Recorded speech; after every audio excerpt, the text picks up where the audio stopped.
256 میں وفات پاتے ہیں۔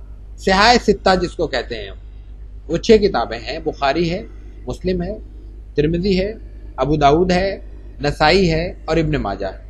یہ 6 کتابیں مشہور ہو گئی ہیں، پڑھائی جاتی ہیں تو اس لیے اور زیادہ معروف ہے۔ جو ہمارے مدرسے کا نظام تعلیم ہے اس کا جو آخری سال ہے اس میں انہی 6 کتابوں کو اور چند کتابوں کے ساتھ پڑھایا جاتا ہے، اور مشہور ہو گئی، علماء میں بھی یہی مشہور، عوام میں بھی یہی مشہور۔ لیکن عجیب بات ہے کہ یہ تمام کی تمام کتب 1 آدھ سال کے فرق سے لے کر 300 تک، امام بخاری سے لے کر ابن ماجہ تک، سب یہ 50 برسوں کے درمیان وفات پاتے ہیں، 250 سے لے کر 300 تک بس۔ مگر اس سے پہلے بہت سی کتب موجود ہیں حدیث کی، بہت سی، اور آج بھی مسلسل مجموعے آ رہے ہیں۔ چند نام میں پیش کرتا ہوں، یہ وہ نام ہیں جو میں نے جلدی میں ابھی سرسری طور پہ مجھے خیال آیا تو میں نے یہاں آنے سے پہلے اپنی اس چھوٹی سی مختصر سی لائبریری میں جا کے سن نوٹ کیا آپ کے لیے۔ مسند ابن الجعد ایک محدث ہیں، 230 میں وفات پاتے ہیں۔ ابن ابی شیبہ 235 میں وفات پاتے ہیں، حدیث کی اس وقت سب سے بڑی کتاب ہے۔ امام مالک 243 ہجری میں وفات پاتے ہیں۔ مسند صحیح، ایسے اس سے پہلے چلتے ہیں۔ امام احمد ابن حنبل فقہ 4 ائمہ اربعہ میں سے، 4 فقی ائمہ میں سے نمایاں ایک اہم امام، ان کی مسند احمد ہے کتاب، 241 میں وفات پاتے ہیں۔ مصنف ابن ابی شیبہ میں نے عرض کی 235 میں، جو اب تک حدیث کے جتنے مجموعے معلوم ہوئے ہیں، معروف ہوئے ہیں، ہمیں ملے ہیں، ہماری دسترس میں آئے، ان میں سب سے ضخیم مجموعہ ہے، 24-25 جلدیں۔ اس کے بعد جو ضخیم ترین کتاب ہے مسند احمد ہے، اور مصنف عبدالرزاق ہے۔ احمد 241، عبدالرزاق 211۔ اسحاق ابن راہویہ کی مسند ہے 237۔ مسند حمیدی ہے 238 اسحاق ابن راہویہ، اور مسند حمیدی 219۔ ابو داؤد الطیالسی، ابو داؤد 2 ہیں، ایک سیاستہ میں جن کا میں نے ذکر کیا، وہ تو 250 کے بعد کے۔ ابو داؤد الطیالسی 204 میں وفات پاتے ہیں۔ مسند سعید ابن منصور 227۔ اہم بات یہ ہے کہ یہ میں سن وفات گنوا رہا ہوں، سن پیدائش نہیں۔ تو یہ کتابیں اگر مثال کے طور پہ سعید ابن منصور کی 207 ہے یا ابو داؤد الطیالسی کی 204 وفات ہے، تو 204 میں تو نہیں لکھی گئی، یہ تو دوسری صدی کی کتاب ہے۔ اس سے پہلے کی کچھ کتابیں ہیں جو ہمارے پاس موجود نہیں ہیں اس وقت، ان میں جامع معمر ابن راشد ہے، کتاب الزہد امام عبداللہ ابن مبارک ہے، اور بھی کچھ کتابیں موجود ہیں جو اس سے بھی پہلے کے ہیں۔ اور اس سے بھی بڑھ کر امام ابو ہریرہ محدث ہیں، حدیث کے سب سے بڑے راوی ہیں، ان کے ایک شاگرد ہیں حمام ابن منبہ، یہ صحابی کے شاگرد ہیں تو تابعی ہیں، اور پہلی صدی کے ہیں، دوسری صدی کے نہیں، پہلی صدی کے۔ انہوں نے بھی کتابیں لکھی، حدیث لکھی، اور وہ موجود ہے، مل گئی ہے، ڈاکٹر حمید اللہ مرحوم کو ملی اور انہوں نے اس کا ایڈٹ کیا اور پھر ترجمہ بھی ہوا، اور وہ اردو میں موجود ہے، عربی میں اس وقت ہمارے پاس نہیں ہے، اردو میں ہمارے پاس موجود ہے۔ پہلی صدی کی کتاب ہے، مختصر ترین کچھ احادیث ہیں اس میں، لیکن ایک لطف کی بات ہے، یہ مینوسکرپٹ جو ہے یہ اس صدی میں، یا اب تو ہم 21ویں صدی میں، 20ویں صدی میں نصف کے بعد ملتا ہے، ڈھونڈتا ہے ایک آدمی اور ملتا ہے، اس سے پہلے دنیا واقف نہیں ہے۔ 1400 برس سے یہ چیز چھپی ہوئی ہے، وہی اسی زمانے کی تحریر ہے، اس کا تجزیہ ہو جاتا ہے، اس میں جو احادیث ہیں وہ حدیثیں تو وہی ہیں رسول اللہ صلی اللہ علیہ وسلم کی، وہ احادیث مسند احمد ابن حنبل میں بھی موجود ہیں اور انہی کے نام سے موجود ہیں، اور ان میں زبر زیر کا بھی فرق نہیں ہے۔ 1400 برس سے اللہ تعالیٰ نے اس نسخے کی حفاظت کی ہوئی تھی، اس لیے کہ جب یہ مسائل زیادہ اٹھے تو لوگوں کو ایک ایسی سند ہاتھ آ گئی جس سے ان کا ایمان مضبوط ہوا اور حدیث پر ان کے اعتماد میں اضافہ ہوا۔ ان باتوں کے بعد کسی سوال کی مزید گنجائش نہیں رہتی اگر طبیعت میں ضد نہ ہو۔ لیکن ایک چھوٹی سی بات اور عرض کر کے میں یہ بات ختم کر کے میں چند باتیں اور عرض کروں گا، وہ یہ ہے کہ کتابت حدیث عہد نبوی میں جاری تھی اور اس کے ایک سے زائد ثبوت موجود ہیں۔ یہ کہنا کہ رسول اللہ صلی اللہ علیہ وسلم کے عہد میں کتابت نہیں ہوئی، حدیث لکھی نہیں گئی، یہ غلط فہمی ہے، یہ مغالطہ ہے، اور اس کی بنیاد ایک حدیث ہے، رسول اللہ صلی اللہ علیہ وسلم نے حدیث لکھنے سے منع فرمایا، اس کا ایک خاص پس منظر ہے۔ قرآن حکیم بھی ظاہر ہے کہ لکھا جا رہا تھا، حدیث کی بھی کتابت ہو رہی تھی، تو مفہوم یہ تھا کہ کوئی ایسی شکل اختیار نہ کی جائے کہ قرآن کے ساتھ یہ مل جائے۔ قرآن کی حفاظت مقصود تھی جس کے لیے اس کو علیحدہ کیا گیا۔ لیکن رسول اللہ صلی اللہ علیہ وسلم کے زمانے میں حدیث لکھی گئی، اور اس لکھنے کے جو ثبوت ہیں تحریری طور پر وہ آج ہمارے درمیان موجود ہیں۔ مثال کے طور پر رسول اللہ صلی اللہ علیہ وسلم نے جو خطوط مختلف صحابہ کرام کے ذریعے مختلف ریاستوں کو، حکومتوں کو بھجوائے، وہ تحریر تھی۔ آپ کے زمانے میں جتنے معاہدے ہوئے وہ ریٹن میں ہوئے ہیں، زبانی معاہدے نہیں، تحریری معاہدے ہوئے، وہ موجود ہیں۔ اور ان کا سب سے اچھا مجموعہ ڈاکٹر حمید اللہ صاحب کا کام ہے الوثائق السیاسیہ فی العہد النبوی والخلافت الراشدہ، کہ سیاسی یعنی سیاست سے مراد عہد نبوی میں جو مختلف حکومتوں کے درمیان معاہدے اور تعلقات ہوئے تحریری، ان کے وثائق، ان کی دستاویزات، ان کے ڈاکومنٹس، یہ مجموعہ عربی میں اور اردو میں بھی اس کا کسی حد تک ترجمہ شائع شدہ ہے، اس میں وہ سارا ذخیرہ موجود ہے۔ اس کے علاوہ مختلف صحابہ کے اور صحابہ کرام کے شاگردوں کے نسخوں کی تعداد ملتی ہے، ذکر ملتا ہے حدیث میں، وہ چیزیں نہیں ملتی۔ ہم یہ بات جانتے ہیں کہ امت مسلمہ پہ بہت سے ادوار ایسے گزرے ہیں جب ان کا علمی ذخیرہ باقاعدہ منصوبہ بندی کے تحت تباہ اور برباد کیا گیا۔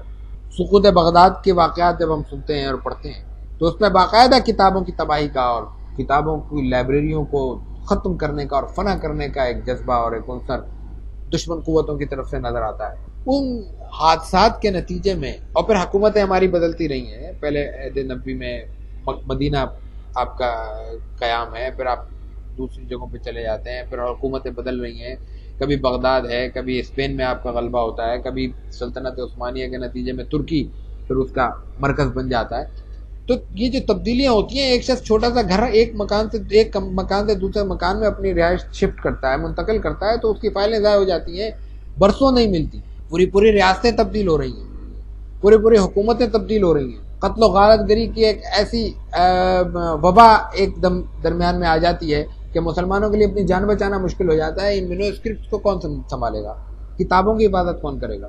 اور پھر یہ بھی ہے کہ دشمنوں کی طرف سے باقاعدہ منصوبہ بندی بھی نظر آتی ہے کہ انسانوں کو بھی مارو، ان کی کتابوں کو بھی مارو، تو کیا کچھ ذخیرہ ہمارا برباد نہیں ہوا ہوگا؟ اسی بربادی میں اگر ایک بچتا ہے حمام ابن منبہ کا نسخہ، تو وہ ایک نسخہ ہے۔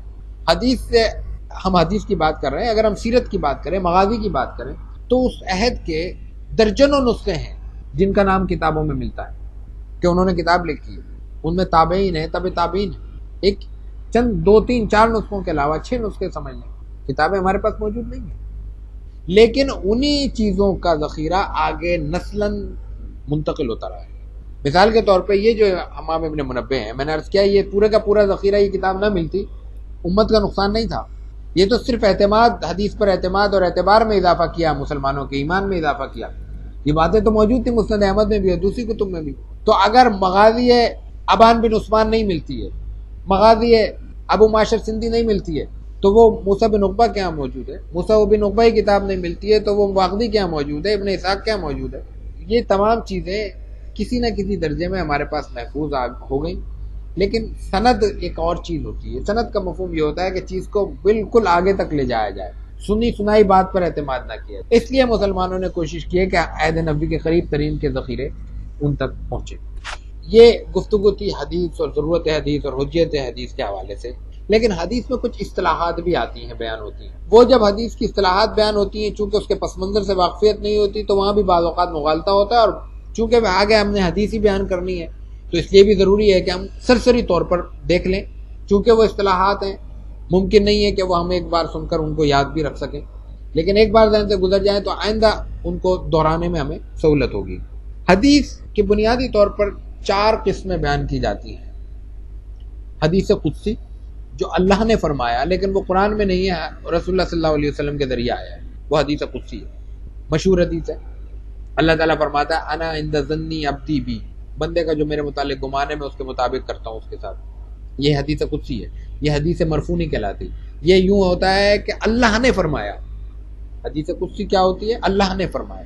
مرفوع حدیث انما الاعمال بالنیات کی ہم نے مثال دی، اور بہت سی حدیثیں کوئی بھی لے لیں، یہ مرفوع ہیں، حضور نے فرمایا۔ حدیث مرفوع کے بعد ایک حدیث موقوف ہوتی ہے۔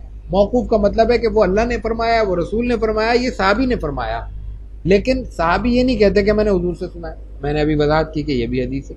اور ایک حدیث مقطوع ہوتی ہے، مقطوع کہتا ہے یہ صحابی بھی نہیں کہتا، اس میں تابعی کہتا ہے، تابعی یہ کہتا ہے کہ میں نے یہ میں یہ کہتا ہوں، یہ میں نے یہ کہا، یہ تبع تابعی یہ کہتا ہے کہ فلاں تابعی نے یہ فرمایا، حسن بصری نے یہ فرمایا، یہ حدیث مقطوع کہلاتی ہے۔ ان تمام کی درجہ بندی ہے۔ اگر بالفرض حدیث مرفوع کے مقابل حدیث مقطوع آ جائے تو عام سینس کی بات ہے کہ ہم حدیث مقطوع کو چھوڑ دیں گے، مرفوع کو لے لیں گے، یہی محدثین کرتے ہیں۔ حدیث مقبول اور غیر مقبول کی بھی ایک تقسیم ہے۔ مقبول کا معنی یہ ہے کہ حدیث کون سی لی جائے گی اور کون سی نہیں لی جائے گی، خصوصاً احکام میں۔ وہاں پہ مقبول کی پھر دو قسمیں بنتی ہیں، حدیث صحیح اور حدیث حسن۔ ہمارے ہاں مسئلہ یہ ہے کہ چونکہ ہم اصطلاح سے واقف نہیں ہیں تو حدیث صحیح سے بھی ہم تھوڑا سا دھوکہ کھاتے ہیں۔ ہم سمجھتے ہیں کہ حدیث صحیح ہے مقابلے میں حدیث غلط کے، ایسا نہیں ہے۔ حدیث صحیح سے مراد یہ نہیں ہے کہ یہ صحیح ہے تو باقی سب غلط ہیں، بلکہ حدیث صحیح ایک اصطلاح ہے۔ اصطلاح جو بھی بن جائے، جو بھی لفظ استعمال ہو جائے، پھر وہ اس اصطلاح کے تناظر میں دیکھا جاتا ہے۔ حدیث صحیح کے مقابلے میں حدیث حسن آتی ہے، حدیث غیر صحیح نہیں آتی۔ حدیث صحیح اور حسن میں کیا فرق ہے؟ تھوڑا سا فرق ہے۔ حدیث صحیح کی روایت، اس کی سند اور اس کے راوی میں کوئی خاص بات، کوئی کمزوری نہیں ہوتی، اور حدیث حسن میں کہیں ایک کوئی شرط میں کمی ہوتی ہے۔ وہ شرائط بہت لمبی ہیں، طویل ہیں، ان میں تین چیزیں بہت محدثین پیش نظر رکھتے ہیں۔ ایک تو سند متصل ہو، یعنی محدث جو بیان کر رہا ہے، جو میں نے یہ کتابیں بیان کی، بخاری ہے، مسلم ہے، ترمذی ہے، ابن ماجہ ہے، نسائی ہے، یا عبد الرزاق ہیں، ابن ابی شیبہ ہیں، سعید ابن منصور ہیں، عبد ابن حمید ہیں، حمیدی ہیں، فلاں ہیں، یہ جو بیان کرتے ہیں رسول اللہ صلی اللہ علیہ وسلم تک سند یہ پوری ہے، ایک بات۔ دوسرا، اس سند کے بعد اس میں جو راوی ہیں، ابھی ایک تو یہ ہو گیا نا کہ اس نے اس سے سنا، اس سے سنا، اس سے سنا، یہ تین آدمی تھے، درمیان میں تینوں کے نام موجود ہیں، لیکن یہ تینوں کس کیریکٹر کے ہیں؟ اگر ان میں ایک شخص ایسا ہے کہ جو جھوٹ تو نہیں بولتا لیکن اس کا حافظہ کمزور ہے، تو اب اس کا مفہوم یہ ہے کہ یہ حدیث حسن کے درجے میں ہو جائے گی، شاید ہلکا سا شک پیدا ہو گیا۔ ایسے ہی راوی کا عدل کیسا ہے؟ اب ایک حدیث بیان کر رہا ہے سچا آدمی، لیکن اس کے بارے میں کہا یہ جا رہا ہے کہ یہ حدیث جو ہے اس کے مزاج میں عدل کا جو پہلو ہے وہ تھوڑا سا کم ہے عام زندگی میں، حدیث کے معاملے میں نہیں۔ اب محدثین اس معاملے میں بھی احتیاط کریں گے اور اس سے حدیث کو لے کر لیں گے، عمل بھی کریں گے، لیکن اس درجہ اس کا متعین کر دیں گے یہ حسن ہے، تاکہ اگر اس کے مقابل کوئی حدیث صحیح آ جائے تو اس کو لے لیا جائے، اس کو چھوڑ دیا جائے۔ اس کا مفہوم حدیث چھوڑنا نہیں ہوگا، اس کا مفہوم حدیث کو کمزور کرنا بھی نہیں ہوگا، اس کا مفہوم ہوگا حدیث کو مضبوط کرنا اور اس کا درجہ اتنا بلند کرنا۔ اور میں عرض کروں کہ یہ جو باریکیاں ہیں یہ سوائے مسلمان محدثین کے دنیا کے کسی مذہبی لٹریچر میں نہیں ہے، ممکن بھی نہیں ہے۔ میں ایک مثال آگے عرض کرتا ہوں۔ پھر ایک اور چیز ہوتی ہے ایک مخصوص سی، جس کو شاید مثال سے اس وقت نہ سمجھایا جا سکے، وہ کہتے ہیں کہ اس میں کوئی خاص علت نہ ہو، حدیث بھی صحیح ہے، راوی بھی صحیح ہے، بندہ بھی صحیح ہے، حافظہ بھی صحیح ہے، عدل بھی صحیح ہے، روایت بھی مستند ہے اور متصل ہے، لیکن محدثین کے ہاں کوئی اس میں ان کو خاص بات ایک معلوم ہو جاتی ہے جو دوسرے محدث کے علم میں نہیں آتی، تو وہ اس کو پھر تھوڑا سا درجہ کم کر دیتے ہیں اپنی یادداشت کے لیے۔ اس کے مقابل جو حدیث غیر مقبول ہے، جس میں حدیث ضعیف آتی ہے، موضوع کی میں بات نہیں کر رہا، موضوع کا مفہوم ہے وہ تو حدیث ہی نہیں ہے۔ حدیث وہ ہے جو رسول اللہ صلی اللہ علیہ وسلم نے کام کیا یا فرمایا آپ نے، موضوع ہے کہ آپ پہ گھڑا گیا، جو چیز گھڑی جائے وہ تو حدیث نہیں ہوئی، لیکن اس کو صرف بیان کرنے کے لیے، لوگوں کو بتانے کے لیے کہ یہ جو بیان ہو رہی ہے یہ درست نہیں ہے، اس کو حدیث کا نام دے دیتے ہیں، حدیث موضوع کہہ دیتے ہیں، تو وہ تو ظاہر ہے کہ غلط چیز جو غلط ہے اس کا تو ذکر کرنا ہمارے موضوع کا حصہ نہیں۔ لیکن حدیث ضعیف سے بھی لوگوں کو مغالطہ ہوتا ہے کہ حدیث ضعیف ہے، اس پر کیسے عمل کیا جائے، اور فلاں عمل کر رہا ہے وہ حدیث ضعیف پہ۔ حدیث ضعیف بھی کوئی ایسی چھوٹی چیز نہیں ہے، حدیث ضعیف کی بے شمار قسمیں ہیں، بے شمار تو نہیں، بہت سی قسمیں ہیں، ان بہت سی قسموں میں کچھ کمی بیشی ہوتی ہے، ہر حدیث کو نہیں چھوڑا جا سکتا، ہر حدیث کو ظاہر ہے کہ لیا بھی نہیں جا سکتا۔ میں تھوڑی سی وضاحت کرتا ہوں اس کی اقسام سے۔ ایک حدیث کی قسم ہے معلق۔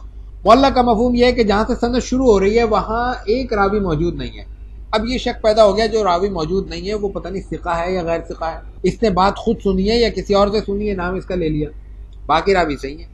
اب آپ دیکھیے کہ ایک بات ہے وہ ہمیں 3 آدمیوں سے مل رہی ہے، 2 آدمیوں کو جانتے ہیں، دونوں کو سچا جانتے ہیں، دونوں کو ہم دونوں پر اعتبار کرتے ہیں، لیکن جو دوسرا آدمی ہے، جو سچا آدمی ہے، وہ صرف یہ نہیں بیان کر رہا اس روایت میں کہ یہ اس نے کس سے سنا ہے، اس بنیاد پہ اس کو چھوڑ دیا جاتا ہے۔ احتیاط کا کوئی اس سے زیادہ کوئی امکان ہو سکتا ہے؟ اس کو ہم کہتے ہیں حدیث معلق، یہ بھی ضعیف کی قسم ہے۔ اب یہ ظاہر ہے کہ ہر صورت میں تو ضعیف نہیں ہوگی۔ دوسری ہے اسی سے ملتی جلتی حدیث منقطع، یہ ہے پہلا راوی غائب ہے، یہ درمیان سے کوئی راوی غائب ہے۔ اب دونوں ایک ہی ہوئی نا حدیثیں، فرق تو نہیں ہے، صرف محدثین نے اپنی سہولت کے لیے یہ نام الگ کر دیے کہ اگر پہلا راوی غائب ہے تو اس کو حدیث معلق کہہ دیں گے، دوسرا غائب ہے یا تیسرا غائب ہے تو اس کو حدیث منقطع کہہ دیں گے۔ تیسری حدیث مرسل ہے، بہت سے ائمہ کے ہاں یہ بھی ضعیف ہے، اور بہت سے ائمہ فقہا اس سے استشہاد کرتے ہیں اور اس سے دلیل پکڑتے ہیں۔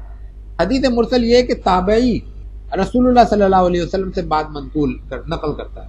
اب تابعی تو وہ ہے جو حضور سے نہیں ملا، صحابی سے ملا ہے، تو اس کا مطلب ہے اس نے کسی صحابی سے سنا ہے، اور صحابہ تو کلہم عدول، تو جس صحابی سے بھی سنا ہوگا وہ سچا ہے، تو حدیث میں کوئی کمی نہیں ہے۔ لیکن یہ اس حدیث سے بہرحال کم ہے جس میں تابعی نام بھی لے لیتا ہے صحابی کا، یہ حدیث مرسل کہلاتی ہے۔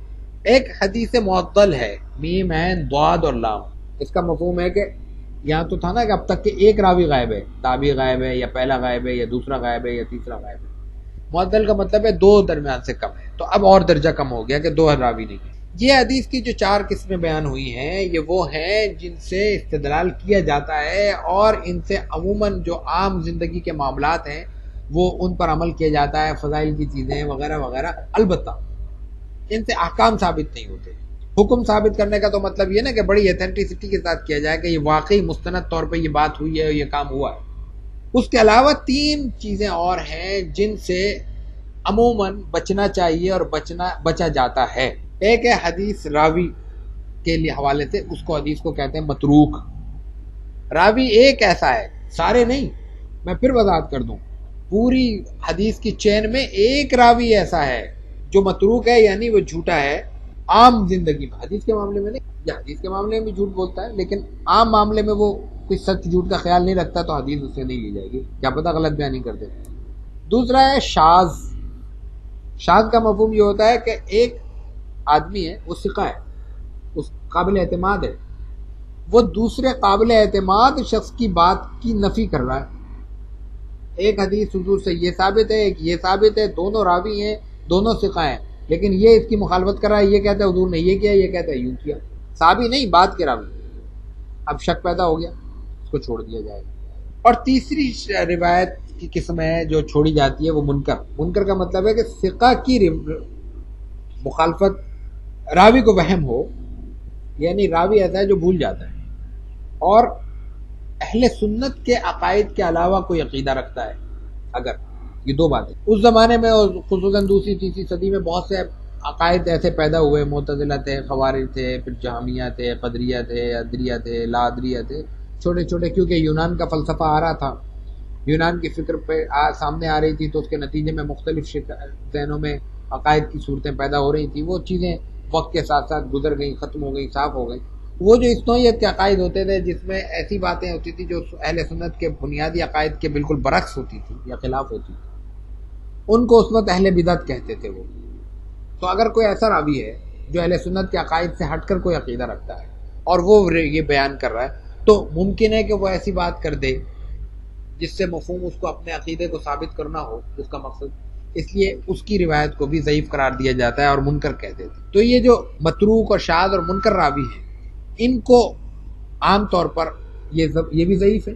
باقی جو میں نے روایتیں بیان کی تھی، معدل بیان کی، مرسل بیان کی، منقطع بیان کی، معلق بیان کی، وہ بھی ضعیف کی قسمیں، ان پر عام طور پر عمل کیا جاتا ہے، ان پر عمل کرنے سے اعتراض کیا جاتا ہے۔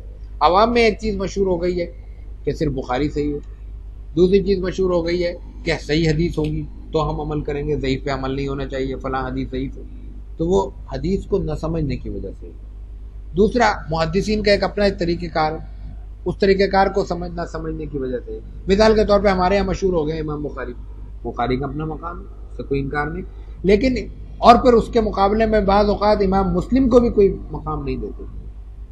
مسلم، اچھا بخاری میں نہیں آئی نا یہ روایت، اگر بخاری میں نہیں آئی تو کیا حدیث کو چھوڑ دیا جائے گا؟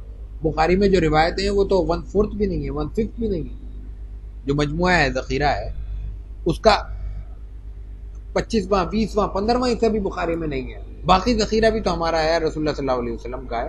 اس کو ان شرائط پر پرکھ کر فیصلہ کیا جائے گا کہ کس حدیث کو لیا جائے گا، کس حدیث کو نہیں لیا جائے گا۔ ورنہ اگر شرط دیکھی جائے، مقام دیکھا جائے، احتیاط دیکھی جائے، تو امام مسلم کی احتیاط امام بخاری سے بھی زیادہ ہے۔ میں ایک بات پیش کرتا ہوں، امام بخاری کے یہاں شرط ہے لقاء، امکان لقاء۔ امکان لقاء کیا ہے کہ ایک راوی بیان کرتا ہے دوسرے راوی سے، دونوں میں ملاقات ممکن بھی ہے یا نہیں؟ ایک مشرق میں بستا ہے، ایک مغرب میں بستا ہے، نہ اس نے مشرق کا سفر کیا نہ اس نے مغرب کا سفر کیا، ایک یہ بیان کر رہا ہے اس سے سن کے، تو اس کا مطلب کیا ہے؟ اس کی تو ملاقات ہی نہیں ہوئی، یہ بات غلط ہے۔ تو امکان لقاء شرط ہے بخاری کے ہاں، ملاقات کا امکان ہونا چاہیے، یہ امام بخاری کی شرط ہے۔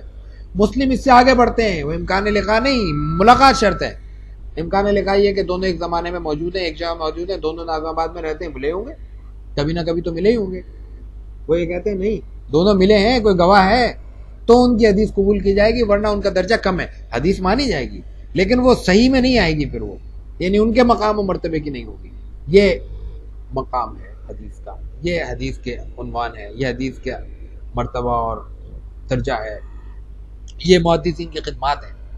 اور میں نے ایک ذکر کیا کہ میں حدیث کا اسلامی لٹریچر میں جو حدیث کا مقام ہے اس کا تقابل ہم کسی دنیا کے ان مذہبی لٹریچر سے نہیں کر سکتے، تو بس وہی آخری جملہ کہہ کے اختتام کرتا ہوں کہ مذہبی کتب دنیا کی جو بھی ہیں ان میں ہم حدیث کا درجہ ظاہر ہے کہ قرآن کے بعد رکھتے ہیں، اور قرآن کا مقابلہ ہم کرتے ہیں بائبل سے، دوسری مذہبی کتب کو تو چھوڑ دیں، لیکن صحیح معنی میں بائبل کا مقابلہ قرآن سے تو کیا حدیث سے بھی نہیں کیا جا سکتا۔